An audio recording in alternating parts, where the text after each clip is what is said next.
नमस्कार, मैं हूं पवन त्यागी। जेडीयू में टूट की खबर के बाद जिस तरह से नीतीश कुमार ने जेडीयू को संभाला, वहां लल्लन सिंह को आउट कर दिया गया और अध्यक्ष की पावर अपने पास ले ली, यानी अध्यक्ष पार्टी के खुद बन गए हैं।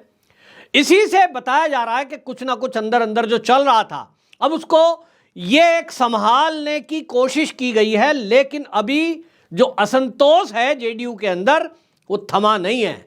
लल्लन सिंह इस अपमान का बदला जरूर लेंगे और जैसा कि कहा जा रहा है पार्टी में टूट की खबर है, तो ये तो मान ही लो कि वो खुद पार्टी छोड़कर जाएं, पार्टी में रहें, अपमान सहें, अब उनके ऊपर है। लेकिन जो बाकी नेता हैं, चाहे वो केसी त्यागी हैं, चाहे वो नीतीश कुमार हैं, बाकी लीडर है, वो कह रहे अजी ये तो हमारा अंदर का मामला था, हमारा अधिवेशन होना ही था, लल्लन सिंह को चुनाव लड़ना था। लेकिन इस सब के बीच भारतीय जनता पार्टी ने अपनी तैयारी शुरू कर दी है और खबर यह आ गई है कि जो सम्राट चौधरी पार्टी के अध्यक्ष हैं बीजेपी के, उन्होंने पूरी तैयारी कर ली। और उन्हीं के इंटरफेयर के कारण मैं बता दूं कि ये खबरें आई थी कि जैसे ही ये खबर लगी कि भारतीय जनता पार्टी का सीएम बन सकता है और जेडीयू उनको सपोर्ट करने को तैयार है, नीतीश कुमार कह रहे हैं कि साहब मुझे ले लो एनडीए में, पूरी पार्टी सपोर्ट कर देगी, उसका अगर विरोध किसी ने किया तो खबरें ये है कि वो सम्राट चौधरी हैं।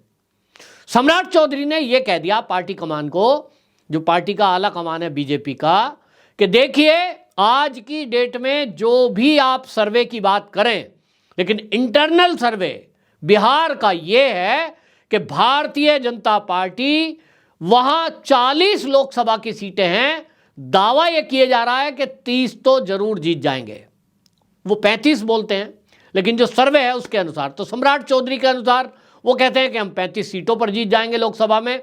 और विधानसभा की जहां तक बात करें तो विधानसभा में भारतीय जनता पार्टी अगर आज चुनाव होता है, यानी अब 24 के चुनाव के साथ जैसी कि कवायद लगाई जा रही है कि विधानसभा भंग हो सकती है, क्योंकि जिस तरह की अब फूट फुटवल होनी है उसमें एक बात तो तय है कि ये सरकार बिहार की ज़्यादा दिन नहीं चलेगी इसमें, क्योंकि तेजस्वी यादव को सीएम बनना है, नीतीश बाबू के हटाए बगैर वो हो नहीं सकता। और नीतीश बाबू को यदि हटाने की कोशिश आरजेडी के नेता ने या लालू ने की, विधानसभा भंग होगी।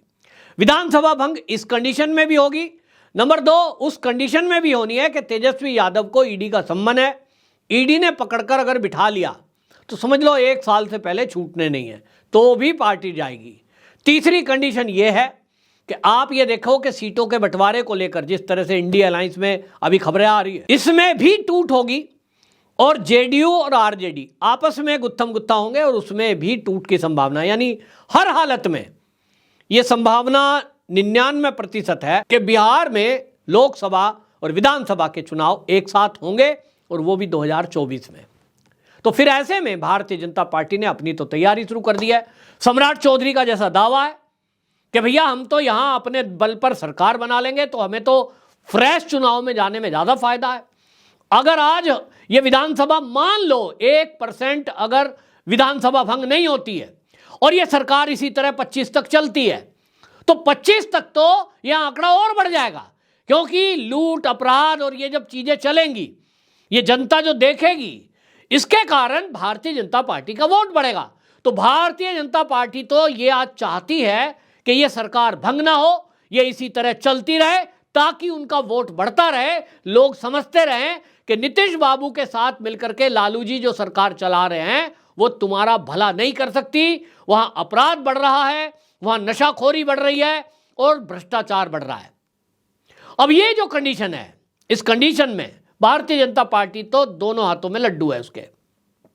विधानसभा भंग होती है तो भी ये आपस का झगड़ा आरजेडी जेडीयू का है, बीजेपी कहेगी हमें इससे क्या लेना देना, हम तो चुनाव में आ रहे हैं, हमें किसी को साथ लेने की जरूरत ही नहीं है, हम तो अपने दम पर लड़ेंगे, अपने दम पर।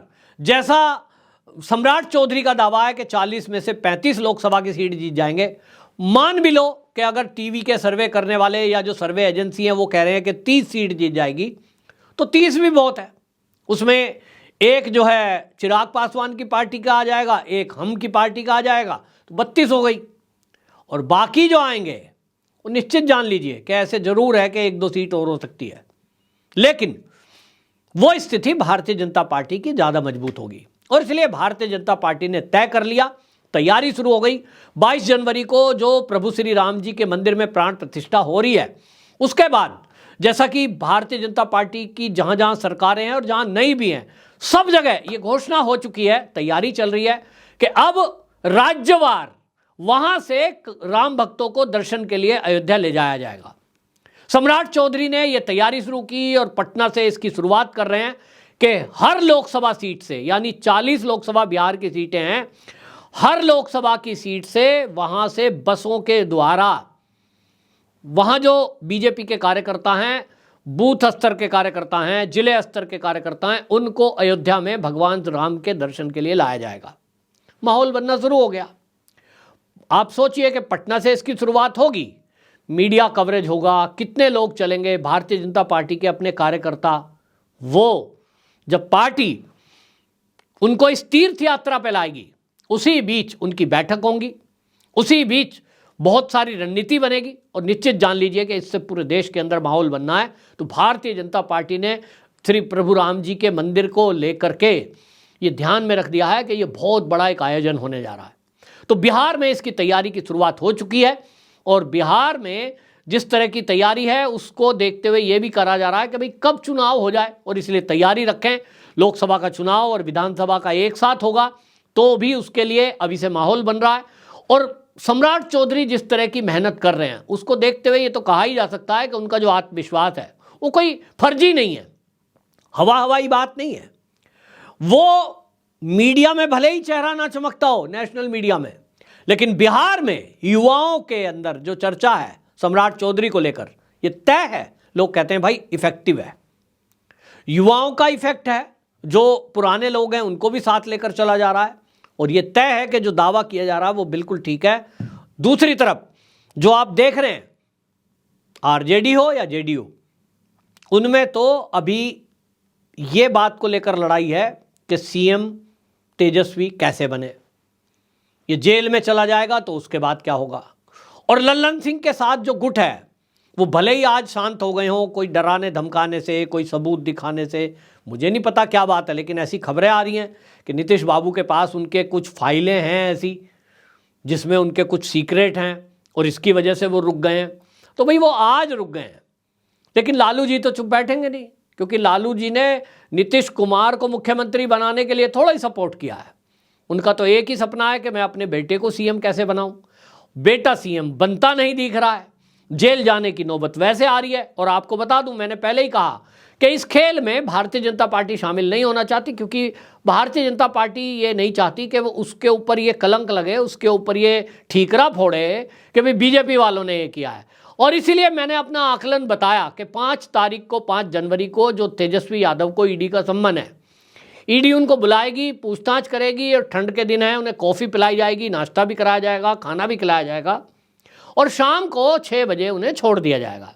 नमस्ते, अगली पूछताछ के लिए अगला सम्मन फिर से देंगे। और ये क्यों करेंगे? इसलिए करेंगे क्योंकि तेजस्वी यादव को अगर गिरफ्तार कर लिया, फिर तो वो जो सरकार गिरेगी उसका ठीकरा बीजेपी के सिर फूट जाएगा, और ये सारे चीख चीख के कहेंगे देखो भाई हमसे डर गए, बिहार में हम इनका सुपड़ा साफ कर देते बीजेपी का, इसलिए देखिए हमारे नेता को जेल में बंद कर दिया। विकास पुरुष बताएंगे तेजस्वी को। तो बीजेपी ऐसा क्यों करेगी भाई?